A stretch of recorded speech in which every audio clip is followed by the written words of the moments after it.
ನಮಸ್ಕಾರ ಪ್ರಿಯ ವೀಕ್ಷಕರೇ, ನಾವಿವತ್ತು ಒಬ್ಬ ಮಹಿಳಾ ಸಾಧಕಿಯನ್ನು ನಿಮಗೆ ನಮ್ಮ ಚಾನಲ್ ಮುಖಾಂತರ ಪರಿಚಯಿಸ್ತಾ ಇದ್ದೀವಿ. ಅವ್ರು ಯಾರೂ ಅಲ್ಲ, ಇವರೇ ಸವಿತಕ್ಕ ಅಂತೇಳಿ. ನಮಸ್ಕಾರ ಸವಿತಕ್ಕ ಅವರೇ, ನೀವು ಗಂಡೋ ಹೆಣ್ಣು? ನೀವು ಕೇಳಿದ ತಕ್ಷಣ ನನಗೆ ನಗು ಬಂತು. ಆದರೆ ಆ ನಗುವಿನ ಹಿಂದೆ ಒಂದು ನನ್ನದೇ ಜೀವನದ ಒಂದು ದೊಡ್ಡ ಕಹಿ ಸತ್ಯ ಕೂಡ ಇದೆ. ಇವತ್ತೇನಾದರೂ ನಾನು ಈ ಮಟ್ಟಿಗೆ ಬಂದು ನಿಂತಿದ್ದೀನಿ ಅಂತ ಹೇಳಿದ್ರೆ ನನ್ನ ಜೀವನದಲ್ಲಿ ಆದಂತಹ ನೋವಿನ ಸಂಗತಿಗಳು ಇವತ್ತು ನನ್ನ ಈ ಮಟ್ಟಿಗೆ ತಂದು ನಿಲ್ಲಿಸಿದೆ ಅಂತ ಹೇಳೋಕ್ಕೆ ಇಷ್ಟಪಡ್ತೀನಿ. ನಾನು ಚಿಕ್ಕವಳಿದ್ದಾಗ, ಅಂದರೆ 10ನೇ ಕ್ಲಾಸಲ್ಲಿದ್ದಾಗ, ನಾಳೆ ಎಕ್ಸಾಮ್ ಬರೀಬೇಕು ಅಂತ ಹೇಳಿದಾಗ ನಮ್ಮಪ್ಪ ಮನೆ ಬಿಟ್ಟು ಹೋಗ್ತಾರೆ.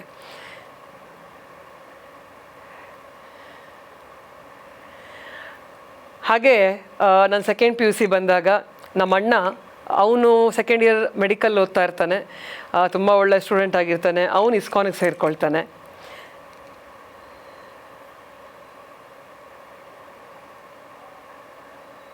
ಸೊ ಅಲ್ಲಿಂದ ಜೀವನ ನನಗೆ ಬಹಳ, ಅಂದರೆ ನನ್ನ ತಾಯಿ ನಾನು ಇಬ್ಬರು ಒಟ್ಟಿಗೆ ಇಬ್ಬರೇ ಇರಬೇಕಾದಂಥ ಪರಿಸ್ಥಿತಿ ಬರುತ್ತೆ. ಮೇಡಮ್, ನಿಮ್ಮ ತಂದೆಯವರು ನಿಮ್ಮನ್ನು ಬಿಟ್ಟೋದ್ರು, ನಿಮ್ಮ ಅಣ್ಣವ್ರು ಯಾಕೆ ಇಸ್ಕಾನಿಗೆ ಸೇರಿಕೊಂಡ್ರು? ನಮ್ಮ ಅಣ್ಣ ಯಾಕೆ ಇಸ್ಕಾನಿಗೆ ಸೇರಿಕೊಂಡಾಗ ಗೊತ್ತಿಲ್ಲ ನನಗೆ. ಯಾಕೆ ಅವನಿಗೆ ಸೇರಿಕೊಂಡ ಅಂತ ನನಗೆ ಏನು, ಅಂದರೆ ನನ್ನ ಸೋದರ ಮಾವ ಹೋಗ್ತಾ ಇದ್ದ. ಸೊ ಅವನ ಜೊತೆ ನಾನು ಹೋಗ್ತಾ ಇದ್ದೆ, ನಮ್ಮ ಅಣ್ಣನೂ ಬರ್ತಾ ಇದ್ದ, ಇಬ್ಬರು ಹೋಗ್ತಾ ಇದ್ವಿ. ನಾನು ಹೇಗೆ ಅಂತ ಹೇಳಿದ್ರೆ, ಅಲ್ಲಿ ಕೊಡ್ತಾ ಇದ್ದೀವಿ ಪ್ರತಿ ಭಾನುವಾರ ಹೋಗ್ತಾ ಇದ್ವಿ ನಾವು. ಪ್ರತಿ ಭಾನುವಾರ ಅಲ್ಲಿ ಒಂದು ಒಳ್ಳೆ ಕಿಚಡಿ ಕೊಡ್ತಾರೆ, ಜೊತೆಲಿ ತುಂಬ ಪ್ರಸಾದ ತಿನ್ನೋಕ್ಕೆ ಅಂತ ನಾನು ಹೋಗ್ತಾ ಇದ್ದಿದ್ದು. ಆದರೆ ನಮಗೆ ಗೊತ್ತಿರಲಿಲ್ಲ ನಿಜವಾಗ್ಲೂ ನಮ್ಮ ಅಣ್ಣ ಅಷ್ಟೊಂದು ಹಚ್ಕೊಂಡಿದ್ದಾನೆ ಅಲ್ಲಿ ಅಂತ. ಯಾಕಂತ ಹೇಳಿದ್ರೆ ಅವನು ಒಳ್ಳೆ ತುಂಬ ಚೆನ್ನಾಗಿ ಓದ್ತಾ ಇರೋ ಹುಡುಗ. ಮೆಡಿಕಲಲ್ಲಿ ಫ್ರೀ ಸೀಟ್ ಸಿಕ್ಕಿ MS ರಾಮಯ್ಯ ಕಾಲೇಜಲ್ಲಿ ಸೆಕೆಂಡ್ ಇಯರ್ ಅವನು ಓದ್ತಾ ಇದ್ದಂಥ ಹುಡುಗ ಅವನು. ಸೊ ಅಂಥ ಹುಡುಗ ಯಾಕೆ ಅವನಿಗಲ್ಲಿ ಸೆಳೆತ ಉಂಟಾಯಿತು ಅಂತ ನಮಗೆ ಇದುವರೆಗೂ ನಮ್ಗೆ ಗೊತ್ತಾಗಿಲ್ಲ. ಅವನು ಹೋಗಿ ಆಗಲೇ 26 ವರ್ಷ ಆಗ್ತಾ ಬಂದ್ಬಿಡ್ತು. ಅವನು ಓದ್ತಾ ಇರಬೇಕಾದ್ರೇ ಅಲ್ಲಿ ಹೋಗ್ತಾ ಇದ್ದ ರೆಗ್ಯುಲರ್ ಆಗಿ ಅಂತ ನಮ್ಗೆ ಆಮೇಲೆ ಗೊತ್ತಾಗ್ತಾ ಬಂತು. ಸೆಕೆಂಡ್ ಇಯರ್ ಮೆಡಿಕಲ್ ಫೀಸ್ ಕಟ್ಬಿಟ್ಟು, ಆ ವರ್ಷದ ಫೀಸ್ ಕಟ್ಟಿ ಅವನು ಒಂದು ವಾರಕ್ಕೆ ಅವನು ಮತ್ತೆ ಅಲ್ಲಿ ಹೋದವನು ಅಲ್ಲಿಂದ ಫೋನ್ ಮಾಡ್ತಾನೆ. ನಮ್ಗೆ ಇವತ್ತಿಗೂ ಜ್ಞಾಪಕ ಇದೆ. ಇವತ್ತು ನವೆಂಬರ್ 17ನೇ ತಾರೀಕು 1997. ನಾನು ಸೆಕೆಂಡ್ PUC ಇದ್ದೆ. ನಮ್ಮಮ್ಮ ನಾನು ಎಲ್ಲೋ ಅಂಗಡಿಗೆ ಹೋಗಿ ಮನೆಗೆ ಬಂದಿದ್ದೀವಿ. ಆಗೆಲ್ಲ ಲ್ಯಾಂಡ್ಲೈನ್ ಅಲ್ವಾ ಇದ್ದಿದ್ದು ಮೇಯ್ನ್ ಆಗಿ. ಸೊ ಲ್ಯಾಂಡ್ಲೈನ್ಗೆ ಫೋನ್ ಬರುತ್ತೆ ಇಸ್ಕಾನಿಂದಾನೆ. ಅವನೇ ಫೋನ್ ಮಾಡಿರ್ತಾನೆ, ಈ ಥರ ನಾನು ಮನೆಗೆ ಇನ್ಮೇಲೆ ಬರಲ್ಲ, ಸನ್ಯಾಸಿ ಆಗ್ತಿದ್ದೀನಿ ಅಂತ. ಜಸ್ಟ್ ನೀವೆಲ್ಲ ಯೋಚನೆ ಮಾಡಿ ಹೇಗಿರ್ಬೋದು ಒಂದು ಮನೆಯಲ್ಲಿ. ಯಾಕಂತ ಹೇಳಿದ್ರೆ ಬೆಳೆದ ಮಗ, ಒಂದು 19 ವರ್ಷದ ಮಗ ಒಂದು ಮನೆ ಬಿಟ್ಟು ಹಂಗೆ ಹೋಗ್ತಾನೆ ಅಂತ ಹೇಳಿದಾಗ ಯಾವ ತಂದೆ ತಾಯಿಗಾದ್ರೂ ಅದು ಸಹಿಸ್ಕೊಳಕ್ಕೆ ಸಾಧ್ಯನೇ ಇಲ್ಲ. ನಮಗಂತೂ ಅವತ್ತು ಜೋರು ಮಳೆ ಬರ್ತಾ ಇತ್ತು ಆಚೆ ಕಡೆ. ಒಂದು ಬರ ಸಿಡಿಲು ಒಂದು ಬಡ್ದಂಗೆ ಆಯಿತು ನಮಗೆ ನಿಜವಾಗ್ಲೂ. ತಕ್ಷಣ ಅಲ್ಲಿ ಹೋದ್ವಿ, ಎಲ್ಲ ಅವನ್ನ ಏನಾದ್ರು ಮಾಡಿ ಕರ್ಕೊಂಬರೋಕ್ಕೆ ಎಲ್ಲ ಪ್ರಯತ್ನನೂ ಪಟ್ವಿ. ನಮ್ಮಮ್ಮ ಅಂತೂ ಎಷ್ಟು ಹೋರಾಟ ಮಾಡಿದ್ರು ಅಂದರೆ ನನ್ನ ತಾಯಿ ಅವ್ರನ್ನ ಬಿಡಿಸ್ಕೊಳ್ಳೋಕ್ಕೆ ಏನೇನೆಲ್ಲ ಮಾಡ್ಬೋದು ಎಲ್ಲ ಪ್ರಯತ್ನ ಪಟ್ಬಿಟ್ಟು ಸ್ಪಂದನ ನರ್ಸಿಂಗ್ ಹೋಮ್ ಸೇರಿಸಿದ್ವಿ. ಏನಾದ್ರು ಸ್ವಲ್ಪ, ಯಾಕಂತ ಹೇಳಿದ್ರೆ ಮೆಡಿಕಲ್ ಓದೋ ಸ್ಟೂಡೆಂಟ್ಸ್ಗೆ ತುಂಬ ಭಯ ಬೀಳ್ತಾರಂತೆ. ಅಂದರೆ ಈ ಡೆಡ್ ಬಾಡೀಸ್ ಎಲ್ಲ ನೋಡಿದಾಗ ಫಸ್ಟ್ ಇಯರಲ್ಲೇ ಅದೆಲ್ಲ ಕಟ್ ಮಾಡೋ ಟೈಮಲ್ಲಿ ಅದೆಲ್ಲ ನೋಡಿದಾಗ ಭಯ ಬೀಳ್ತಾರಂತೆ ಕೆಲವರು. ಸೊ ಅದಕ್ಕೇನಾದ್ರು ಅವನು ಆಧ್ಯಾತ್ಮಿಕವಾಗಿ ಅವನು ತಿರುಗಿರಬಹುದೇನೋ ಅನ್ನೋ ಒಂದು ದೃಷ್ಟಿಲಿ ಅವನ ಸ್ಪಂದನ ನರ್ಸಿಂಗ್ ಹೋಮ್ಗೆಲ್ಲ ಸೇರಿಸಿದ್ವಿ. ಬಟ್ ಆದರೂ ಅವನಿಗೆ ಅದೇನೂ ಆಗಲೇ ಇಲ್ಲ, ಎಫೆಕ್ಟ್ ಆಗಲಿಲ್ಲ. ಅವನು ಅಲ್ಲಿಂದ ಮನೆಗೆ ಕರ್ಕೊಂಬಂದಿದ್ದು ಅವತ್ತೇ ಅವ್ನು ಮನೆ ಬಿಟ್ಟು ತಿರ್ಗಾ ಓಡೋಗಿದ್ದ. ಸೊ ಅವ್ನು ಎಲ್ಲಿದ್ದಾನೆ ಅಂತ ನಮ್ಗೆ 2-3 ದಿವಸ ಆದಮೇಲೆ ಗೊತ್ತಾಯಿತು, ಕಲ್ಕಟ್ಟ ಇಸ್ಕಾನಲ್ಲಿ ಇದ್ದ ಅವನು.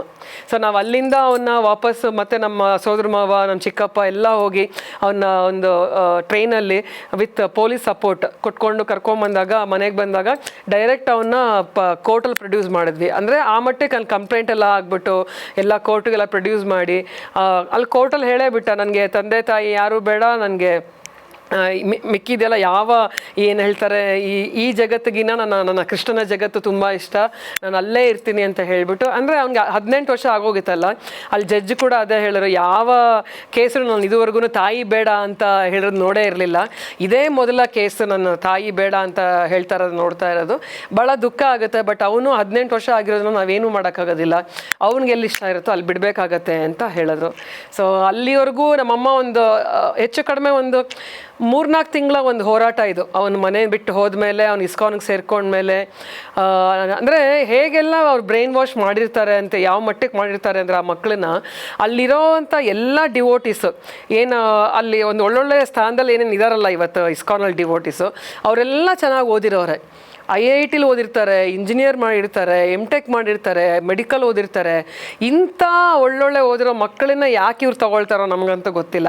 ಆ ಸಿಚುಯೇಷನ್, ಆ 3 ತಿಂಗಳು 4 ತಿಂಗಳು ಏನಿದೆಯಲ್ಲ, ತುಂಬ ಒದ್ದಾಟ.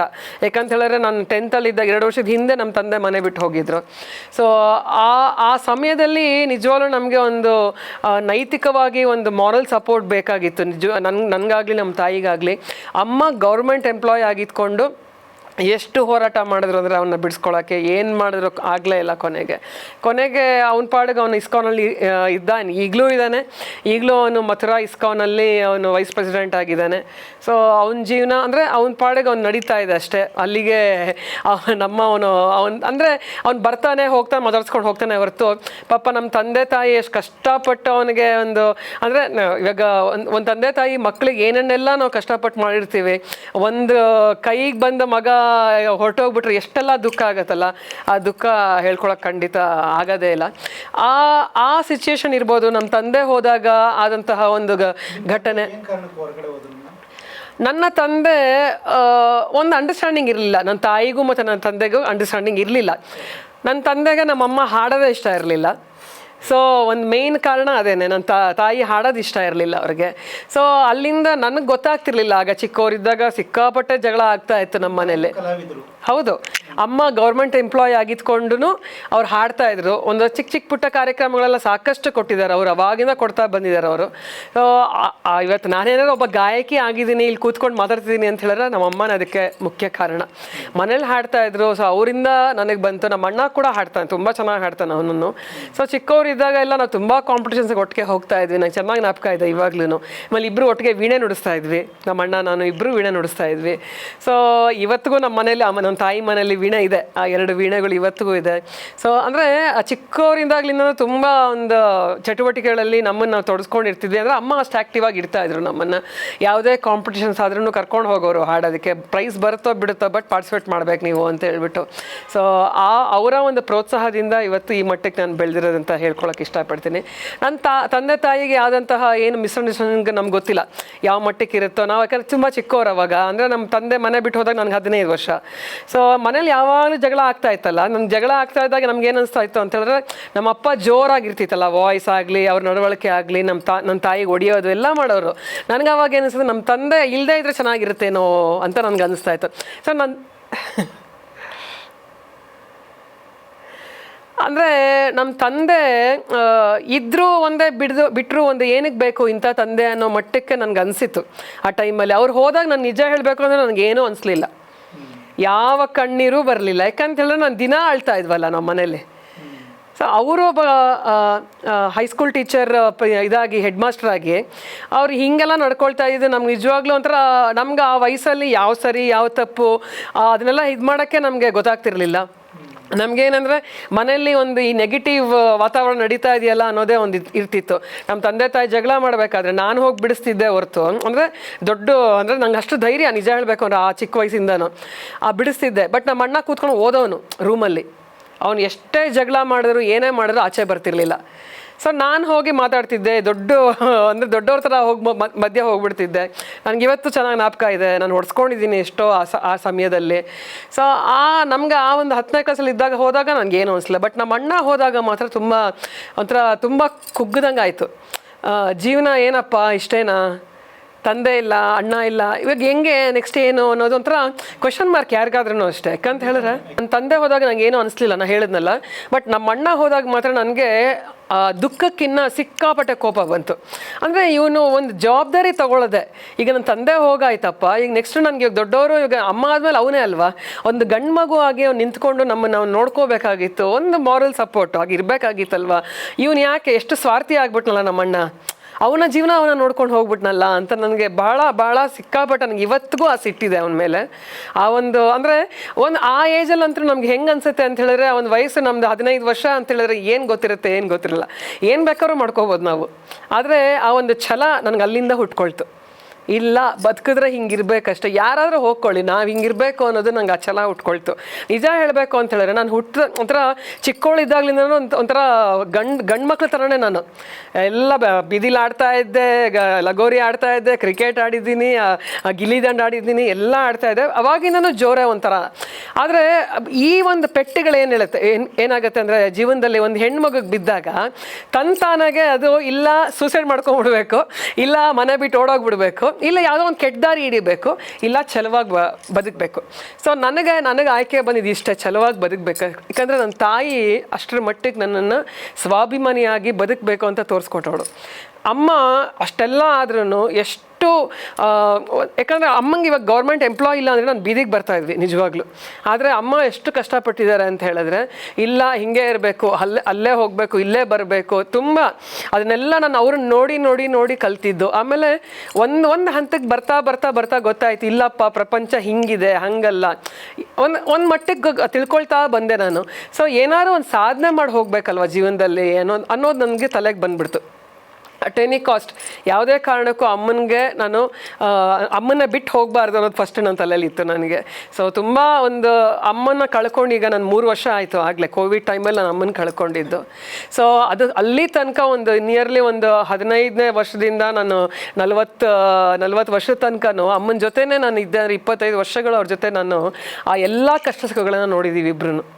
ಏನನ್ನೆಲ್ಲ ಅವರಿಬ್ಬರು ಹೋದ್ಮೇಲೆ, ನನ್ನ ತಂದೆ ಮತ್ತು ನನ್ನ ಅಣ್ಣ ಹೋದ್ಮೇಲೆ ಏನನ್ನೆಲ್ಲ ನಾವು ಕಷ್ಟ ಅನುಭವಿಸಿದ್ವಿ ಅಂದರೆ, ಒಂದು ಸೊಸೈಟಿಲಿ ಸಾಕಷ್ಟು ಮಾತುಗಳಿರ್ಬೋದು, ಅಥವಾ ಫೇಸ್ ಮಾಡೋದು ಹೇಗೆ, ನಿಮ್ಮ ತಂದೆ ಎಲ್ಲಿ, ನಿಮ್ಮ ಅಣ್ಣ ಎಲ್ಲಿ, ಅಂದರೆ ಕೇಳೋ ಮಾತುಗಳು ಕೆಲವರು ತುಂಬ ಆಪ್ತವಾಗಿ ಕೇಳ್ತಾರೆ. ಅಂದರೆ ದುಃಖದಿಂದ ಅಯ್ಯೋ ಏನಾಯಿತು ಅಂತ ಕೇಳ್ತಾರೆ, ಕೆಲವರು ವ್ಯಂಗ್ಯವಾಗಿ ಕೇಳ್ತಾರೆ, ಕೆಲವರು ಆಡ್ಕೋ ರೀತಿಲಿ ಕೇಳ್ತಾರೆ, ಕೆಲವರು ಇನ್ನೇನು ಇವರು ಇಬ್ಬರೇ ಹೆಂಗಸ್ರಲ್ವಾ ಅಂತ. ಈ ಪ್ರಪಂಚ ಹೇಗಿದೆ ಅಂತ ಹೇಳಿದ್ರೆ, ಹೆಣ್ಮಕ್ಳು ಒಬ್ಬರೇ ಇದ್ದಾರೆ ಅಂತ ಹೇಳಿದ್ರೆ ಅದು ಯೋಚನೆ ಮಾಡೋ ರೀತಿನೇ ಬೇರೆ ಚೇಂಜ್ ಆಗೋಗುತ್ತೆ. ಸೊ ಇದೆಲ್ಲ ನನಗೆ ನೋಡ್ತಾ ಒಂಥರ ಈ ಚಾಲೆಂಜಿಂಗ್ ಆಗಿ ಪರಿವರ್ತನೆಗೊಳ್ತಾ ಬಂತು ನನಗೆ. ನೀವು ನಂಬ್ತಿರೋ ಬಿಡ್ತಿರೋ, ನಾನು 10th ಎಕ್ಸಾಮ್ ಬರಿಬೇಕಾಗಿದ್ದು ನೆಕ್ಸ್ಟ್ ಡೇನೆ, ಹಿಂದಿನ ದಿವಸ ನಮ್ಮ ಅಪ್ಪ ಹೋಗಿದ್ರು. ಸೊ 10th ಎಕ್ಸಾಮ್ ತುಂಬ ಚೆನ್ನಾಗಿ ಬರೆದೆ, ಯಾಕಂದರೆ ನಮ್ಮ ಅಪ್ಪ ಹೋಗಿ ನಂಗೆ ಯಾವ ಇದು ಇರಲಿಲ್ವಲ್ಲ. ಸೊ ಅಲ್ಲಿ ಫಸ್ಟ್ ಕ್ಲಾಸಲ್ಲಿ ಪಾಸ್ ಆದೆ. ನಮ್ಮ ಅಣ್ಣ ಹೋಗೋ ಟೈಮಲ್ಲಿ ನಾನು 2nd PUC ಎಕ್ಸಾಮ್ ಬರಿಬೇಕಾಯಿತು. ನಾನು ಎಕ್ಸಾಮ್ ಬರೆದೆ, ಆದರೆ ಒಂದು 2-3 ಸಬ್ಜೆಕ್ಟ್ ಹೋಯಿತು. ನಂಗೆ ಅದಾದಮೇಲಿಂದ ನಾನು ಎಕ್ಸಾಮ್ ಕಟ್ಟೋಕ್ಕೆ ಆಗಲಿಲ್ಲ, ಮಾಡೋಕ್ಕೆ ನನ್ನ ಕೈಲಿ ಆಗಲೇ ಇಲ್ಲ. ಅಂದರೆ ನಾವು ದುಡಿಬೇಕಾದ ಸ್ಥಿತಿ ಬಂದ್ಬಿಡ್ತು ನನಗೆ. ದುಡಿಲೇಬೇಕು, ನಾನು ಲೀಡ್ ಮಾಡಬೇಕು ಲೈಫನ್ನ ಅನ್ನೋ ಮಟ್ಟಿಗೆ ಬಂತು. ಆಮೇಲೆ ನಮಗೆ ಆ ಸಮಯದಲ್ಲಿ ಯಾರನ್ನೂ ಕೂತ್ಕೊಂಡು ನೀನು ಓದಲೇಬೇಕು, ನೀನು ಓದ್ಬಿಟ್ಟು ಮುಗಿಸ್ಬಿಟ್ಟು ನೀನು ಮಿಕ್ಕಿದ್ದು ಮಾಡು ಅಂತ ಹೇಳೋರು ಯಾರೂ ಇರಲಿಲ್ಲ. ಅಮ್ಮ ಅವ್ರದ್ದೇ ಆದ ಒಂದು ಟೆನ್ಷನ್ಸಲ್ಲಿ ಇರ್ತಾಯಿದ್ರು. ನನಗೆ ಏನು ಮಾಡಿದ್ರು ನಂಗೆ ಅದು ತಲೆಗೆ ಹತ್ತಲೇ ಇಲ್ಲ. ನನಗೆ ಮದುವೆ ಆದಮೇಲೂ ಇನ್ಫ್ಯಾಕ್ಟ್ ನಾನು ಫಸ್ಟ್ ಇಯರ್ ಡಿಗ್ರಿ ಮಾಡಿದೆ ನಾನು BA ಇನ್ ಬ್ಯಾಂಗ್ಳೂರ್ ಯೂನಿವರ್ಸಿಟಿಲಿ. ಸೊ 1 ವರ್ಷ ಅಷ್ಟೇ ಮಾಡೋಕ್ಕಾಯ್ತು. ಆಮೇಲೆ ನನ್ನ ಒತ್ತಡದ ಜೀವನ ಮಾಡಿದ್ರೆ ಸಾಕು ಅನ್ನೋ ಮಟ್ಟಕ್ಕೆ ಇರ್ತಲ್ಲ ಅದು ನನ್ನ ಜೀವನ. ಅದಕ್ಕೋಸ್ಕರ ಎಲ್ಲ ವಿದ್ಯೆ ನನಗಲ್ಲ ಅನ್ನೋ ಮಟ್ಟಕ್ಕೆ ಬಂತು ನನಗೆ. ಈಗ ನಿಮ್ಮ ಅಣ್ಣವರು ಮತ್ತೆ ಯಾವಾಗಾದ್ರೂ ಫೋನ್ ಮಾಡೋದು ಅಥವಾ ನೀವು ಹೋಗಿ ಭೇಟಿ ಮಾಡೋದು? ಖಂಡಿತ, ಅವನು ಯಾವಾಗಲೂ ಬರ್ತಾನೆ. ಈಗ ಅದೆಲ್ಲ ಆದಮೇಲೆ ಒಂದು ವರ್ಷ ತನಕನೂ ತುಂಬ ಅಮ್ಮ ಅವನ ಹಿಂದೆ ಬಿದ್ದರು. ಯಾಕಂದ್ರೆ ಅವನಿಗೆ ತುಂಬ ಕೋಪ ಆಯಿತು ನಮ್ಮ ತಾಯಿ ಮೇಲೆ. ಕಾರಣ ನಮ್ಮಮ್ಮ ನನ್ನ ಹೋಗಕ್ಕೆ ಬಿಡಲಿಲ್ಲ ಆರಾಮಾಗಿ. ತುಂಬ ಪೊಲೀಸ್ ಕೇಸ್ ಮಾಡಿದ್ರು, ಕೋರ್ಟ್ ಎಲ್ಲ ಇದು ಮಾಡಿದ್ರು, ಪೇಪರಲ್ಲಿ ಸಿಕ್ಕಾಬಟ್ಟೆ ಬಂತು. ಆದರೆ ಅವಮಾನ ಮಾಡಿದ್ದಾರೆ ನಮ್ಮಮ್ಮ ನನಗೆ, ಇಸ್ಕಾನ್ಗೂ ಅವ್ರಿಗೆ ಅವಮಾನ ಮಾಡಿದ್ದಾರೆ ಅನ್ನೋದು ತುಂಬ ಕೋಪ ಆಯಿತು ನಮ್ಮ ಅಣ್ಣಂಗೆ. ನೋಡಿ, ಮಕ್ಕಳ ಮೇಲೆ ನೀವು ಎಂಥ ಪ್ರಭಾವ ಬೀರ್ತಾರೆ ಅಂತ ಹೇಳಿದ್ರಲ್ಲ, ಅಲ್ಲಿ ಡಾಕ್ಟರ್ಸು, ಇಂಜಿನಿಯರು, ಒಳ್ಳೆ IIT ಓದಿದಂಥ ಮಕ್ಕಳುಗಳು ಅಲ್ಲಿಗೆ ಅಡಾಪ್ಟ್ ಆಗ್ತಾ ಇದ್ದಾರೆ ಅಂದರೆ ಅಂಥವರಿಂದ ಸಮಾಜಕ್ಕೆ ಆಗಬೇಕಾದಂಥ ಸತ್ಕಾರ್ಯಗಳು ಜಾಸ್ತಿ ಇದೆ. ಹೌದು. ಆದರೆ ಅಂಥ ಮಗನ್ನ ಕಷ್ಟಪಟ್ಟು ಹೊತ್ತು ಸಾಕಿ ಗಂಡನ ಕಳ್ಕೊಂಡಂಥ ಜೀವ ಅದೆಷ್ಟು ನೋವು ಪಟ್ಟಿತ್ತು ಅಂತ ಅದು ನಿಮಗೂ ಕೂಡ ಅರ್ಥ ಆಗಲ್ಲ, ಅವನಿಗೂ ಅರ್ಥ ಆಗಲ್ಲ. ಆದರೆ ಈಗ ಅವ್ರು ಬಂದಾಗ ನಿಮ್ಮ ತಾಯಿ ಸತ್ತೋದಾಗ ಬಂದಿದ್ರ? ಅಲ್ಲ, ಖಂಡಿತ ನಾನು ಕರೆಸಿದ್ದೆ, ಬಿಡಲಿಲ್ಲ. ಯಾಕಂತ ಹೇಳಿದ್ರೆ ಇದೇ ಮೇ 8ಕ್ಕೆ ಅಮ್ಮ ಹೋಗಿ 3 ವರ್ಷ ಆಗತ್ತೆ. ಅಮ್ಮ ಹೋಗಿದ್ದ ದಿವಸ ಅಂತೂ ಎಂಥ ಸಿಚುಯೇಷನ್ ಅಂತ ಹೇಳಿದ್ರೆ, 2ನೇ ಕೋವಿಡ್ ಅಲೆ ಆ ಟೈಮಲ್ಲಿ. ಎಲ್ಲೂ ನಮಗೆ ಯಾರಿಗೂ ಆಚೆ ಓಡಾಡೋಕೆ ಆಗ್ಬಿಡ್ತಾ ಇಲ್ಲ, ಇದು ಮಾಡ್ತಿಲ್ಲ. ಅಮ್ಮ ಮೇ 1ನೇ ತಾರೀಕು ಹಾಸ್ಪಿಟ್ಲಿಗೆ ಅಡ್ಮಿಟ್ ಆಗಿದ್ದು. ಮೇ 7ನೇ ತಾರೀಕೆ ಅವ್ರಿಗೆ ಆಗಲೇ ಇರಲಿ, MRI ಸ್ಕ್ಯಾನ್ ಎಲ್ಲ ಮಾಡೋಕ್ಕೆ ಅವ್ರಿಗೆ ಆಗಲೇ ಇಲ್ಲ ಅವರು. ಸೊ ಮೇ 8 ಬೆಳಗ್ಗೆ ಜೀವ ಹೋಗಿತ್ತು. ಸೊ ಬೆಳಗ್ಗೆನೇ ಫೋನ್ ಮಾಡಿದೆ ಅವ್ನು ಕಂಟಿನ್ಯೂಸ್ ಆಗಿ ಫೋನ್ ಕಾಲಲ್ಸಲ್ಲಿ ಇದ್ದ. ನನಗೆ ಒಳ್ಳೆ ಹಾಸ್ಪಿಟ್ಲಿಗೆ ಸೇರಿಸು, ಎಲ್ಲ ಅದು ಮಾಡು ಇದು ಮಾಡು ಅಂತ ಅಲ್ಲಿಂದ ಹೇಳ್ತಿದ್ದ. ಅವತ್ತು ಅವ್ನು ಬರೋಕ್ಕೆ ಅಷ್ಟಿದಿಲ್ಲ ಇಲ್ಲಿಗೆ. ಸೊ ಪ್ರೀತಿ ಅನ್ನೋದೇನಂದ್ರೆ ಪ್ರತಿ ವರ್ಷಕ್ಕೆ ಒಂದ್ಸಲ ಒಂದು ಹುಟ್ಟದಬ್ಬಕ್ಕೆ ಒಂದು ಹರೇ ಕೃಷ್ಣ ಒಳ್ಳೇದಾಗಲಿ, ಕೃಷ್ಣನ ಪೂಜೆ ಮಾಡು ಒಳ್ಳೇದಾಗತ್ತೆ ನಿನಗೆ, ಹ್ಯಾಪಿ ಬರ್ಡೇ ಅಂತ ವಿಶ್ ಮಾಡ್ತಾನೆ ಅಷ್ಟೇ ಹೊರ್ತು ಯಾವ ಒಂದು ಎಮೋಷನಲ್ ಅಟ್ಯಾಚ್ಮೆಂಟ್ ಕೂಡ ಇಲ್ಲ. ನಿಜವಾಗ್ಲೂ ಇದಕ್ಕೆ ಹೇಳ್ಬೋದು ತಾಯಿನ ದೇವರು ಅಂತ. ತಾಯಿಗೆ ಮಕ್ಕಳು ಬಿಟ್ರೆ ಯಾವ ದೇವರು ಕೂಡ ಸರ್ವಸ್ವ ಅಲ್ಲ. ಖಂಡಿತ. ನೋಡಿ, ಕೃಷ್ಣ ಜಗತ್ಗೆ ದೇವರು ಅಂತ ಹೇಳ್ತಾರೆ, ಆದ್ರೆ ಅಂತವ್ರ ಹತ್ರ ಸೇವೆ ಮಾಡ್ತೀನಿ ಅಂತ ಹೋಗಿ ನಮ್ಮ ಮಗಳನ್ನ ಕಳ್ಸಕ್ಕಾಗಲ್ಲ. ಅಂದ್ರೆ ತಾಯಿ ಪ್ರೀತಿ ದೇವ್ರಿಗಿಂತ ಹೆಚ್ಚು. ಹೌದು ಹೌದು ಖಂಡಿತ. ಯಾಕಂದ್ರೆ ನಮ್ಮಮ್ಮ ಅಷ್ಟು ಗಲಾಟೆ ಮಾಡಿರೋ, ಹಂಗೂ ಹೇಳಿದ್ರು ನೋಡಪ್ಪ ನೀನು ಬಂದ್ಬಿಡು, ನಿಂಗೆ ಮನೆ ಮೇಲೆ ಒಂದು ಏನಾರು ಕಟ್ಸ್ಕೊಡ್ತೀವಿ, ನೀನು ಅಲ್ಲೇ ಮಾಡು ಅಂತ ಹೇಳಿದ್ರು. ಆಮೇಲೆ ಕಾಲೇಜಲ್ಲಿ ಕೂಡ ನೀನು 5 ವರ್ಷ ಬಿಟ್ಟು ಬಂದರೂ ಪರವಾಗಿಲ್ಲ, ನಾನು ನಿನ್ನ ಸೇರಿಸ್ಕೊಳ್ತೀವಿ ಅಂತ ಹೇಳಿದರು. MS ರಾಮಯ್ಯ ಕಾಲೇಜಲ್ಲಿ ಮೆಡಿಕಲ್ ಓದಬೇಕಾದ್ರೆ ಅವನು. ಸೊ 5 ವರ್ಷ ಬಿಟ್ಟು ಬಂದರೂ ಪರವಾಗಿಲ್ಲ, ನೀನು ಮೆಡಿಕಲ್ ಕಂಟಿನ್ಯೂ ಮಾಡ್ಬೋದು, ನೀವು ಬರಬೇಕು ಅಂತ ಕಾಲೇಜಿಂದ ಕೂಡ ಅಷ್ಟೆಲ್ಲ ಆಯಿತು. ಅಂದರೆ ಅವ್ನಿಗೆ ಇದೆಲ್ಲ ಆದಂತಹ ಒಂದು ಸಿಚುವೇಶನ್ಸ್ ಏನಿದೆಯಲ್ಲ, ಕಲ್ಕಟ್ಟಾಗಿ ಹೋಗಿದ್ದು, ಸ್ಪಂದನ ನರ್ಸಿಂಗ್ ಹೋಮ್ ಸೇರಿಸಿದ್ದು, ಅಂದರೆ ಒಂದು 3-4 ತಿಂಗಳಲ್ಲಿ ಇಷ್ಟೆಲ್ಲ ಆಗೋಯ್ತಲ್ಲ, ಅವ್ನಿಗದು ತುಂಬ ಒಂಥರ ಅಮ್ಮನ ಮೇಲೆ ಕೋಪ ಆಯಿತು. ಸೊ ಅಮ್ಮ ಹೋದ್ರೂ ಮಾತಾಡಿಸ್ತಾ ಇರಲಿಲ್ಲ, ಇಸ್ಕಾನ್ಗೆ ಹೋದ್ರೂ ಮಾತಾಡಿಸ್ತಾ ಇರಲಿಲ್ಲ ಬಿಗಿನಿಂಗಲ್ಲಿ. ಬಟ್ ನಮ್ಮಮ್ಮ ಛಲ ಬಿಡೋದ ಛಲಗಾರ್ತಿ ನಿಜವಾಗ್ಲೂ. ಅವರು ಒಂಥರ ಹೆತ್ತ ಕರಳು ಎಷ್ಟಾದರೂ. ಯಾಕಂದರೆ ಈಗ ಆ ಒಂದು ಸಂಕಟ ಏನು ಅನ್ನೋದು ನನಗೆ ಮಕ್ಕಳಾದ್ಮೇಲೆ ಗೊತ್ತಾಯಿತು ನಿಜವಾಗ್ಲೂ. ಇವಾಗ ನಾನು ಎಲ್ಲೋ ಕಾರ್ಯಕ್ರಮಕ್ಕೆ ಹೋಗಿರೋ ನನ್ನ ಮಗ ಏನು ತಿನ್ನಪ್ಪ, ಏನು ಬಿಟ್ಟನಪ್ಪ, ಎಷ್ಟು ತಿಂದ, ಏನು ಮಾಡ್ಕೊಂಡ್ರಪ್ಪ ಅನ್ನೋದು ನನಗೆ ಎಲ್ಲೋ ಒಂಥರ ಕಾಡ್ತಾ ಇರುತ್ತೆ ಯಾವಾಗಲೂ. ಸೊ ನಮ್ಮ ಅಮ್ಮನ ಸಂಕಟ ಎಷ್ಟಾಗಿರ್ಬಹುದು ಅನ್ನೋದು ನಂಗೆ ನಿಜವಾಗ್ಲೂ ನನ್ನ ತಾಯಿ ಆದ್ಮೇಲೆ ನನಗೆ ಗೊತ್ತಾಗಿದ್ದು ನನಗೆ. ಸೊ ಅದು ಒಂಥರ ಅವ್ರಿಗೆ ಪಾಪ ಅಮ್ಮ ಬಿಡಲಿಲ್ಲ, ಹೋಗಿ ಹೋಗಿ ಹೋಗಿ ಹೋಗಿ ಕೊನೆಗೆ ಅವನು ಒಂದು ಮಟ್ಟಕ್ಕೆ ಒಂದು ಮಾತಾಡ್ಸೋಕ್ಕೆ ಶುರು ಮಾಡ್ದ, ಮನೆಗೆ ಬರೋಕ್ಕೆ ಶುರು ಮಾಡ್ದ. ಸೊ ಹೀಗೆ ಆಗಿ ಆಗಿ ಆಗಿ ಒಂದು ರೆಗ್ಯುಲರಾಗಿ ಒಂದು ಅಂದರೆ ವರ್ಷಕ್ಕೊಂದ್ಸಲ 2 ಸಲ ಆ ಥರ ಅಷ್ಟೇ ಮನೆಗೆ ಬಂದರೆ ಅವ್ನಿಗೆ ಇಷ್ಟವಾದ ಇದ್ಕಿದ ಬೇಳೆ ಸಾರು, ಮುದ್ದೆ, ಪೂರಿ, ಈ ಥರ ಎಲ್ಲ ಇಡ್ಲಿ ಇದ್ಕಿದ ಬೇಳೆ ಸಾರು ತುಂಬ ಇಷ್ಟ ಅವ್ನಿಗೆ. ಅದು ಮುದ್ದೆ ಅವ್ನು ಬಂದಿದ್ದ ದಿವಸ ಅದೆಲ್ಲ ಮಾಡೋರು ಅಮ್ಮ. ಸೊ ನನಗೆ ಅದು ಅವ್ನು ಬರೋ ದಿವಸ ಅಂದರೆ ಹಬ್ಬ ಅಮ್ಮಂಗೆ, ಅಷ್ಟಿತ್ತು ಅವನಿಗೆ. ಸೊ ಬಟ್ ನನಗೆ ಅನ್ನಿಸೋ ಪ್ರಕಾರ ಏನು ಅಂತ ಹೇಳಿದ್ರೆ ಅವನು ಒಂದು ಮಟ್ಟಕ್ಕೆ ಅಲ್ಲಿ ಹೋಗಿ ಟ್ರ್ಯಾಪ್ ಆಗಿಬಿಟ್ಟೇನೋ ಅಂತ ಅನ್ನಿಸ್ತು. ಎಲ್ಲೋ ಒಂದು ಕಡೆ ಅವನು ಫಸ್ಟ್ ಮೊದಲು ಹುಬ್ಳಿ ಇಲ್ಲಿದ್ದ, ಬೆಂಗಳೂರು ಇಸ್ಕಾನಲ್ಲಿದ್ದ, ಆಮೇಲೆ ಹುಬ್ಳಿಗೆ ಹೋದ, ಅಲ್ಲಿಂದ ಬಳ್ಳಾರಿಗೆ ಹೋದಾಗ್ಲಂತೂ ಅವನ್ನ ಒಂದು ಟೈಮಲ್ಲಿ ಅಕ್ಕಿ ಇದು ಅಂತೇನೋ ಒಂದು ಹಗರಣ ಆಯಿತು ಅಲ್ಲಿ. ಸೊ ಆ ಟೈಮಲ್ಲಿ ಅವನು ಸಿಗಾಕೊಂಡೇ ಬಿಡ್ತಿದ್ದೆ. ನಾವು ರಾತ್ರಿ ಓಡಿ ಬಂದಿದ್ದ. ನಾವು ಅವಾಗಲೂ ಹೇಳಿದ್ವು ಬಿಟ್ಬಿಡು ನೀನು, ನೀನು ಏನು ಬೇಕಾದ್ರೆ ಒಂದು ಬಿಸ್ನೆಸ್ ಮಾಡ್ಕೊಂಡಿರೋಣ, ಏನಾರು ಒಂದು ಮಾಡೋಣ, ನೀನು ಬಂದ್ಬಿಡು ವಾಪಸ್ ಅಂತ. ಅವಾಗಲೂ ಬರಲಿಲ್ಲ. ಅದಾದಮೇಲೆ ಅವನು ತಿರ್ಗಿ ಅಲ್ಲಿಂದ ಬಳ್ಳಾರಿಯಿಂದ ಡೈರೆಕ್ಟ್ ಅವನ್ನ ಡೆಲ್ಲಿ ಕಳಿಸಿದ್ರು. ಡೆಲ್ಲಿಯಿಂದ ಮಥುರಾಲಿದ್ದಾನೆ ಈಗ ಅವನು. ಅವನ ಅಂಡರ್ ತುಂಬ ಹಾನೆಸ್ಟ್ ಅವನು. ಅಂದರೆ ಅವನ ಕೈ ಕೆಳಗಡೆ ಒಂದು 2,000 ಜನ ಕೆಲಸ ಮಾಡ್ತಿರ್ಬಹುದೇನೋ. ತುಂಬ ಗೌರವ ಅವನ ಕಂಡ್ರೆ. ಅವನು ಯಾವುದನ್ನು ಅಂತ ಹೇಳಿರಲ್ಲ, ಬಿಟ್ಟು ಯಾವುದು ತೊಗೊಳ್ಳಲ್ಲ, ಆ ಥರ ಹಾಗೆ ಒಂದು ಇರುವಂತಹ ಮನಸ್ಥಿತಿ ಹುಡುಗ. ಬಟ್ ನನಗೆ ನನ್ನ ತಾಯಿನ ಅವನು ಬರೀ ಎಕನಾಮಿಕಲಿ ಉಪಯೋಗಿಸ್ಕೊಂಡೇನೋ ಅಂತ ನನ್ನ ಅನಿಸಿಕೆ. ನನಗೆ ಅನ್ಸೋದು ಅಮ್ಮನಿಗೇನು ಅಂತ ಹೇಳಿದ್ರೆ ಕರುಳಿನ ಸಂಬಂಧ ಅಲ್ವಾ, ಅದಕ್ಕೆ ಎಷ್ಟು ಮಕ್ಕಳೇ. ಇವಾಗ ನಾನಾದರೂ ಅಷ್ಟೇ, ಅವನಾದರೂ ಅಷ್ಟೇ, ಮಕ್ಕಳು. ಬಟ್ ನನಗೆ ಅನ್ಸೋದು ಇಲ್ಲಮ್ಮ, ಅವನು ಬರ್ತಾನೆ, ಬಟ್ ಆದರೆ ಅವ್ನು ನಿನ್ನ ಮೇಲೆ ಒಲವು ಅನ್ನೋದಕ್ಕಿಂತ ಅವ್ನಿಗೇನಂದ್ರೆ ಅವನಿಗೆ ಅವಶ್ಯಕತೆ ಇದ್ದಾಗ ಮಾತ್ರ ಅವ್ನು ಬರೋದು, ಅವ್ನಿಗೆ ದುಡ್ಡು ಬೇಕು ಅಂದಾಗ ಮಾತ್ರ ನಿನ್ಗೆ ಕಾಲ್ ಮಾಡೋದು. ನನಗೆ ಅನಿಸ್ತಾ ಇತ್ತು ಅದು ನನಗೆ. ಇವಾಗ ನೋಡೋಕೆ ಎಲ್ಲೋ ಒಂದು ಕಡೆ ಇವಾಗ ನಮ್ಮ ಅಮ್ಮನಿಗೆ ಎಷ್ಟೋ ಸಮಯದಲ್ಲಿ ಹುಷಾರಿಲ್ಲೋ ಟೈಮಲ್ಲೆಲ್ಲ ಪ್ರತಿ ಸಲ ನಾನು ಹಾಸ್ಪಿಟಲ್ಗೆ ಅಡ್ಮಿಟ್ ಮಾಡಿದ್ರು, ನಾನೇ ಇಷ್ಟು ವರ್ಷ ನೋಡ್ಕೊಂಡಿದ್ದೀನಿ ಅಂತ ಯಾವತ್ತೂ ಅವ್ನು ಬರಲಿಲ್ಲ ನೋಡ್ಕೊಳ್ಳೋಕ್ಕೆ, ಒಂದು ದಿವಸನೂ ಬರಲಿಲ್ಲ. ಈಗ ಈ ಕೋವಿಡ್ ಟೈಮಲ್ಲೂ ಅಮ್ಮನ ಅಡ್ಮಿಟ್ ಮಾಡೋ ಟೈಮಲ್ಲಿ ಒಳ್ಳೆ ಇದಕ್ಕೆ ಅಡ್ಮಿಟ್ ಮಾಡೋ ಅವನಲ್ಲ, ನೀನು ಬಾ ನೋಡು ಹೇಗೆ ಸಿಚುವೇಶನ್, ಯಾರು ಓಡಾಡೋಕೆ ಕೂಡ ಆಗೋದಿಲ್ಲ ಇಲ್ಲ ಆಚೆ ಕಡೆ, ಹಂಗಿದೆ. ಸೊ ನನಗೆ ಇವಾಗ ಬೆಡ್ ಸಿಕ್ಕರೆ ಸಾಕಾಗಿದೆ, ನನಗೆ ಅಮ್ಮನ ಉಳಿಸ್ಕೊಂಡ್ರೆ ಸಾಕಾಗಿದೆ ಅಂತ. ಸೊ ತುಂಬ ಕಷ್ಟಪಟ್ಟು ಮೇ 1ನೇ ತಾರೀಕು ಅವ್ರನ್ನ ಅಡ್ಮಿಟ್ ಮಾಡಿದ್ವಿ, ಬೆಡ್ ಇದಾಗಿ. ನನಗೆ ಯಾಕೋ ಅವತ್ತು ತುಂಬ ಒಂಥರ ಸಂಕಟ ಆಯಿತು ನಮ್ಮ ಅಮ್ಮನ ಸೇರಿಸೋ ಟೈಮಲ್ಲಿ. ಯಾಕಂದರೆ ಹಿರಿ ಜೀವ ಏನಾಗುತ್ತೆ ಅಂಥೇಳಿ ತುಂಬ ಜನ ಸತ್ತಿದ್ದ ಆ ಟೈಮಲ್ಲಿ ಭಯ ಆತಂಕದಿಂದ. ಸೊ ನನ್ನ ತಾಯಿ ಕೂಡ ಹಂಗೆ ಹೋಗ್ಬಿಟ್ರು ಹೊರತು, ಅವರು ಒಂಥರ ತುಂಬ ಗಟ್ಟಿ ಜೀವ. ತುಂಬ ಅಂದರೆ ಹೆಂಗೆ ಅಂದ್ರೆ ಅವ್ರು 50ನೇ ವಯಸ್ಸಲ್ಲಿ, ನಮ್ಮ ತಾಯಿಗೆ 50 ವರ್ಷ ಆದಾಗ ಕಾರ್ ಕಲ್ತು ಓಡಿಸಿದ್ದು. ಸೊ ಅಷ್ಟು ಚಾಲೆಂಜಿಂಗ್ ಪರ್ಸನ್ ನನ್ನ ತಾಯಿ. ನಂಗೆ ಚೆನ್ನಾಗಿ ಗೊತ್ತು ಅಷ್ಟು ಗಟ್ಮುಟಿಯಾಗಿದ್ದ ತಾಯಿ ಯಾಕೆ ಹಿಂಗೆ ಹೋಗ್ಬಿಟ್ರು ಅನ್ನೋದು ಒಂದು ಕೊರಗು ನನಗಂತೂ ಇದೆ. ಅಂದರೆ ಉಳಿಸ್ಕೊಳಕ್ಕಾಗಲಿಲ್ಲ ಆ ಟೈಮಲ್ಲಿ ನನಗೆ ಅನ್ನೋದು. ಬಟ್ ಏನೂ ಮಾಡೋಕ್ಕಾಗಲಿಲ್ಲ. ಮತ್ತೆ ನಿಮ್ಮ ತಂದೆಯವರು ನಿಮ್ಮನ್ನು ಬಿಟ್ಟೋದ್ರು ಅಂತ ಹೇಳಿದ್ರಲ್ಲ, ಅವರು ಎಲ್ಲಿದ್ದಾರೆ ಅಥವಾ ಮತ್ತೆ ಬರೋದು ಫೋನ್ ಮಾಡೋದು ಅವ್ರದ್ದು ಏನಿಲ್ಲ? ಅಲ್ಲ, ಇದ್ದಾರೆ, ನನ್ನ ತಂದೆ ಇದ್ದಾರೆ. ಈಗ ಅವ್ರಿರೋದು ಇದ್ರ ಹತ್ರ ಮೀನಾಕ್ಷಿ ಮಹಲ್ ಹತ್ರ ಇದ್ದಾರೆ ಅವರು. ಸೊ ಇನ್ನೊಂದು ಬೇರೆ ಮದುವೆ ಆಗಿದ್ದಾರೆ, ಒಬ್ಳು ಮಗಳು ಕೂಡ ಇದ್ದಾರೆ ಅವ್ರಿಗೆ. ಸೊ ನಮ್ಮ ತಾಯಿಗೆ ಏನು ಅಂತ ಹೇಳಿದ್ರೆ ಒಂದು 10 ವರ್ಷದ ಹಿಂದೆ 10 ವರ್ಷ ಅಂದರೆ 2014 ನನ್ನ ತಂದೆ ಮತ್ತೆ ಅವ್ರದ್ದೊಂದು ಆಸ್ತಿ ಇತ್ತು, ನನ್ನ ತಂದೆ ಅವರ ತಂದೆದ ಆಸ್ತಿ ಇತ್ತು. ಅದನ್ನೆಲ್ಲ ಒಂದು ಮಾರೋ ಸಮಯದಲ್ಲಿ ನಮ್ಮ ಸೈನ್ಗಳು ಬೇಕಾಗಿತ್ತು. ಆಗ ನಮ್ಮ ತಂದೆ ನಮ್ಮನ್ನು ಹಿಂಗೆ ಕಾಂಟ್ಯಾಕ್ಟ್ ಮಾಡಿ ನಮ್ಗೊಂದಷ್ಟು ಏನು ಬರಬೇಕು ಅದನ್ನ ಶೇರ್ ಎಲ್ಲ ಕೊಟ್ಟು ಇದು ಮಾಡಿದ್ರು. ಬಟ್ ನಮ್ಮಮ್ಮ ಮಾತಾಡಿಸ್ಲಿಲ್ಲ, ಮತ್ತೆ ನಮ್ಮ ಅಣ್ಣನೂ ಮಾತಾಡಿಸ್ಲಿಲ್ಲ. ಬಟ್ ನಾನು ಕಾಂಟ್ಯಾಕ್ಟಲ್ಲಿ ಇಟ್ಕೊಂಡೆ ನಮ್ಮ ತಂದೆನ. ಯಾಕಂತ ಹೇಳಿದ್ರೆ ನೋಡಿ, ಒಂದು ಸಮಯ ಅಷ್ಟೇ, ಆ ಗಳಿಗೆ ಅಷ್ಟೇ, ಎಲ್ಲವೂ ಒಂದು ಕೆಟ್ಟ ಗಳಿಗೆ ಅಂತ ಹೇಳ್ತಾರಲ್ಲ, ಎಲ್ಲ ಆಗೋಯ್ತು. ಬಟ್ ನನ್ನ ತಾಯಿಗೆ ಏನಕ್ಕೆ ಬೇಜಾರು ಅಂತ ಹೇಳಿದ್ರೆ, ನಿಮ್ಮ ತಂದೆ ಬೇರೆ ಮದುವೆ ಆಗಿಲ್ಲ ಅಂತ ಹೇಳಿದ್ರೆ ನಾನು ಯಾವತ್ತೋ ಸೇರಿಸ್ಬಿಡ್ತಿದ್ದೆ. ಬೇರೆ ಮದುವೆ ಆಗಿದ್ದಾರೆ, ಸೊ ನನಗೆ ಬೇಡ, ಆಯಿತು, ಅವ್ರ ಪಾಡಿಗೆ ಅವ್ರು ಇರಲಿ, ನಮ್ಮ ಪಾಡಿಗೆ ನಾವಿರೋಣ ಅಂತ. ಸೊ ನನಗೆ ಏನಂತ ಹೇಳಿದ್ರೆ, ನನ್ನ ತಾಯಿಗೂ ನಾನು ಹರ್ಟ್ ಮಾಡೋಕ್ಕೆ ಇಷ್ಟ ಇರಲಿಲ್ಲ. ನನ್ನ ತಂದೆಗೆ ಏನಂದರೆ ಅವಾಗ ಇವಾಗಲೂ ಅಷ್ಟೇ ಫೋನ್ ಮಾಡ್ತಾ ಇರ್ತೀನಿ, ವಿಚಾರಿಸ್ಕೋತಾ ಇರ್ತೀನಿ. ಈಗ ನನ್ನ ತಂದೆಗೆ ಆಗಲೇ 73 ವರ್ಷ ಆಗ್ತಾ ಬಂತು, ವಯಸ್ಸಾಗ್ತಾ ಆಗಿದೆ ಈಗ.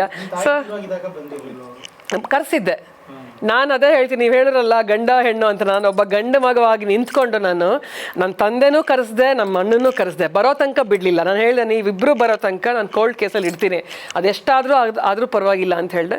ನಮ್ಮ ಅಣ್ಣನೂ ಡೆಲ್ಲಿ ಮಥುರಾಯಿಂದ ಅವನ್ನ ಫ್ಲೈಟ್ ಮಾಡಿಕೊಂಡು ಡೆಲ್ಲಿಗೆ ಬಂದು, ಡೆಲ್ಲಿಯಿಂದ ಡೈರೆಕ್ಟ್ ಇಲ್ಲಿ ಬರೋಷ್ಟರಲ್ಲಿ ಸಂಜೆ 5:30 ಆಗಿತ್ತು. ನಮ್ಮ ತಂದೆನೂ ಬೆಳಗ್ಗೆ ಬಂದು ನೋಡ್ಕೊಂಡು ಹೋಗಿದ್ರು. ಯಾಕಂದರೆ ಅದು ಕೋವಿಡ್ ಟೈಮ್ ಆಗಿರೋದ್ರಿಂದ ಯಾರಿಗೂ ಬರೋಕ್ಕೆ ಬಿಡ್ತಿರಲಿಲ್ಲ, ಹೋಗೋಕ್ಕಾಗ್ತಿರಲಿಲ್ಲ, ತುಂಬ ಕಷ್ಟ ಆಯಿತು. ಬಟ್ ನಾನು ಬಿಡಲಿಲ್ಲ, ಇದು ನಿಮ್ಮ ಕರ್ತವ್ಯ, ನೀವು ಬರಲೇಬೇಕು ಇಬ್ಬರು ಅಂತ ಹೇಳಿ. ಸೊ ಅವ್ರು ಬಂದ ಮೇಲೆ ನಮ್ಮ ಅಣ್ಣ ಬರೋ ಸಮಯಕ್ಕೆ 5:30 ಬಂದು ಇಳ್ದ. 6:30 ಅಷ್ಟೊತ್ತಿಗೆ ಅಲ್ಲಿ ಚಾಮರಾಜಪೇಟೆ ಇದರಲ್ಲಿ ಸ್ಮಶಾನದಲ್ಲಿ ಎಲ್ಲ ರೆಡಿ ಮಾಡಿದ್ವಿ. ಸ್ವಲ್ಪ ಒಂದು ಇನ್ಫ್ಲೂಯೆನ್ಸ್ ಉಪಯೋಗಿಸಿ ಏನೋ ಒಂದು ಅವಾಗ ನಿಮ್ಗೆ ಗೊತ್ತಿರ್ಬೋದಲ್ಲ, ಕ್ಯೂ ಇಷ್ಟು ಉದ್ದ ಇತ್ತಲ್ಲ, ಆ ಕ್ಯೂ ಆ್ಯಂಬುಲೆನ್ಸ್ ಕ್ಯೂನ ಇಷ್ಟು ಉದ್ದ ಐತೆ. ನಾವು ಸ್ವಲ್ಪ ಯಾರ ಹತ್ರನೂ ಹೇಳಿಸಿ ಎಲ್ಲ ಮಾಡಿ ಆ ಕ್ಯೂನ ಮುಂದೆ ಬರೆಸಿ ನಮ್ಮ ಅಣ್ಣ ಅವತ್ತೇ ಮಾಡೋ ಥರ ಎಲ್ಲ ಪ್ಲ್ಯಾನ್ ಮಾಡಿಕೊಂಡು, ಸೊ ಎಲ್ಲ ಅವತ್ತು 6:30 ಎಲ್ಲ ಆಗೇ ಹೋಗಿತ್ತು. ಸೊ ಅಂದರೆ ನಮ್ಮ ಅಣ್ಣ ಆಗಲೇ ಒಂದು 3 ವರ್ಷಗೆಲ್ಲ ಬಂದುಬಿಟ್ಟಿದ್ದೆ ಬೆಂಗಳೂರಿಗೆ. ಅಲ್ಲಿಂದ ಟ್ರಾಫಿಕಲ್ಲಿ ಇಲ್ಲಿ ಬರೋ ಅಷ್ಟು ಸಮಯ ಆಗಿತ್ತು. ಸೊ ಬಂದು ಅವ್ರವ್ರ ಕಾರ್ಯ ಮುಗಿಸಿ ನಮ್ಮಣ್ಣ ನೆಕ್ಸ್ಟ್ ಮುಂದಿನ ಮಾರನೇ ದಿವಸ ಅದನ್ನು ತೊಗೊಂಡು ಹೋಗಿ ನರ್ಮದಾ ನದಿಗೆ ಬಿಟ್ಟು ಅವನ ಪುಣ್ಯವನ್ನು ಕಟ್ಕೊಂಡ ಅಷ್ಟೇ ಅವನು. ಆದರೆ ಒಂದು ಕೊರಗಂತೂ ಇದ್ದೇ ಇದೆ ನನಗೆ. ಯಾಕಂತ ಹೇಳಿದ್ರೆ ಬೇರೆಯವ್ರನ್ನೆಲ್ಲ ನೋಡ್ತಾ ಇದ್ದಾಗ, ನಮಗೆ ಚಿಕ್ಕವಳಿದ್ದಾಗ ತುಂಬ ಇತ್ತು ಅದು, ನಂಗೆ ಅನಿಸ್ತಾ ಇತ್ತು. ನನಗೆ ಆ ಒಂದು ವಯಸ್ಸಲ್ಲಿ ಏನು ನೋಡಿ, ಎಲ್ಲರೂ ಮನೇಲಿ ಜೀವನ ಎಷ್ಟು ಚೆನ್ನಾಗಿರುತ್ತಲ್ವ, ಅಪ್ಪ ಅಮ್ಮ ಎಲ್ಲ ಹಿಂಗಿರ್ತಾರೆ, ಬಟ್ ನಮ್ಮಲ್ಲಿ ಹೆಂಗಿದೆ ಅಲ್ಲ, ಹೆಂಗಾಯ್ತಲ್ಲ ಜೀವನ ಅನ್ನೋದೆಲ್ಲ ಆ ಕೊರಗು ನಂಗೆ ತುಂಬ ಇದೆ. ಅದಕ್ಕೆ ಅದೇ ಒಂದು ಕಾರಣಕ್ಕೆ ನಾನು ಮದುವೆ ಆಗೋ ಟೈಮಲ್ಲಿ ನನ್ನ ಗಂಡ ಹಿಂಗೆ ಇರಬೇಕು ಅಥವಾ ನನ್ನ ಮಕ್ಕಳು ಹೀಗಿರಬೇಕು, ನಾನು ಅನುಭವಿಸಿದ್ದು ಅವ್ರು ಅನುಭವಿಸ್ಬಾರ್ದು ಅಂತ ನನಗೆ ತುಂಬ ಅನಿಸ್ತಿತ್ತು. ಅದಕ್ಕೇನೆ ಎಷ್ಟೋ ಜನಕ್ಕೆ ದೇಶ ವಿದೇಶದಲ್ಲೆಲ್ಲ ಸವಿತಕ್ಕಂಗೆ ತುಂಬ ಅಭಿಮಾನಿಗಳಿದ್ದಾರೆ. ತುಂಬ ಜನ ದ್ವೇಷಿಸೋರು ಇರ್ಬೋದು, ತುಂಬ ಜನ ಪ್ರೀತಿಸೋರು ಇದ್ದಾರೆ. ಆದರೆ ಅವ್ರಿಗೆ ಯಾರಿಗೂ ಕೂಡ ಇವತ್ತಿನ ಸವಿತಕ್ಕನ ಕಣ್ಣೀರು ಇದುವರೆಗೂ ಯಾರಿಗೂ ಅನಿಸುತ್ತೆ. ಈ ಒಂದು ಅನುಭವ, ಈ ನೋವುಗಳೇ, ಜೀವಂತವಾಗಿರುವಂಥ ನೋವುಗಳೇ ಇವತ್ತು ಈ ಲೆವೆಲ್ಗೆ ತಂದಿರಿಸೋದಕ್ಕೆ ನಿಜವಾಗ್ಲೂ ನನಗೂ ಕೂಡ ಕಣ್ಣಲ್ಲಿ ನೀರು ಬರ್ತಿದೆ ನಿಮ್ಮ ಕಷ್ಟವನ್ನು ಕೇಳಿದ್ರೆ. ಇನ್ನು ಕಷ್ಟ ನೋವು ಪಟ್ಟರೆ ಅವಮಾನ ಆದರೆ ಏನು ಬೇಕಾದರೂ ಆಗುತ್ತೆ ಅಂತ ಪಬ್ಲಿಕ್ ಟಿವಿ ರಂಗಣ್ಣ ಹೇಳ್ತಿದ್ರು. ನಿಮ್ಮಲ್ಲೂ ಕೂಡ ಈ ಕತೆ ಸ್ಫೂರ್ತಿ ಅಲ್ಲ, ಖಂಡಿತ. ಆಮೇಲೆ ಅದು ನಮಗೆ ನೋವು ಆಯಿತು, ಹಿಂಗಾಗೋಯ್ತಲ್ಲ ಜೀವನ ಅಂತ ನಾವು ಹತ್ಕೊಂಡು ಕೂತ್ಕೊಂಡ್ರೆ ಏನನ್ನು ಸಾಧಿಸೋಕ್ಕೆ ಸಾಧ್ಯನ? ಇರೋದು ಒಂದೇ ಜೀವನ, ನಮ್ಮ ಜೀವನ. ಈಗ ನಾನು ಒಬ್ಬಳೇ ಬಂದರೆ ನಾನು ಒಬ್ಬಳೇ ಹೋಗೋದು.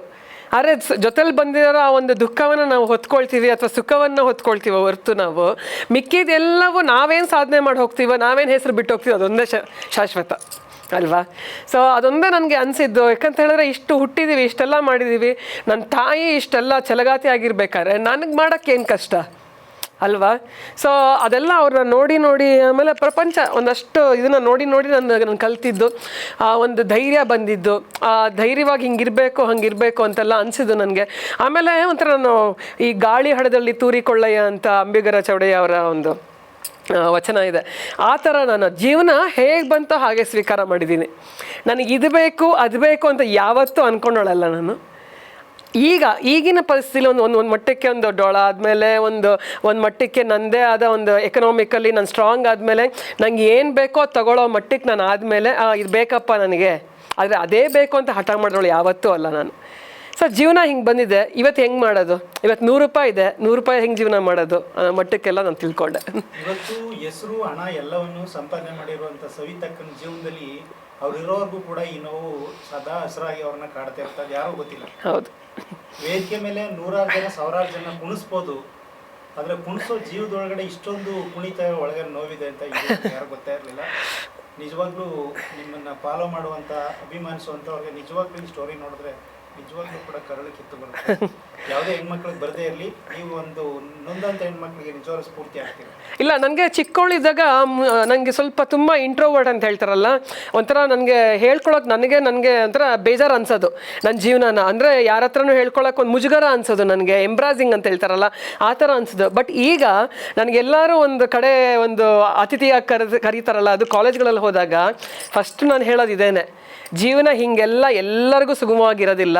ನನಗೂ ಯಾರು ರೆಡ್ ಕಾರ್ಪೆಟ್ ಹಾಸಿಲ್ಲ, ಯಾರು ಚೇರ್ ತಂದು ಹಾಕಿಲ್ಲ, ನನ್ನ ಚೇರ್ ನಾನೇ ತಂದು ಹಾಕ್ಕೊಂಡಿರೋದು, ರೆಡ್ ಕಾರ್ಪೆಟು ನಾನೇ ಹಾಸ್ಕೊಂಡಿರೋದು. ಸೊ ನಮ್ಮ ಜೀವನವನ್ನು ನಾವೇ ಕಟ್ಕೊಳ್ಬೇಕು ಅಂತ ನಾನು ಹೇಳ್ತೀನಿ ಫಸ್ಟ್.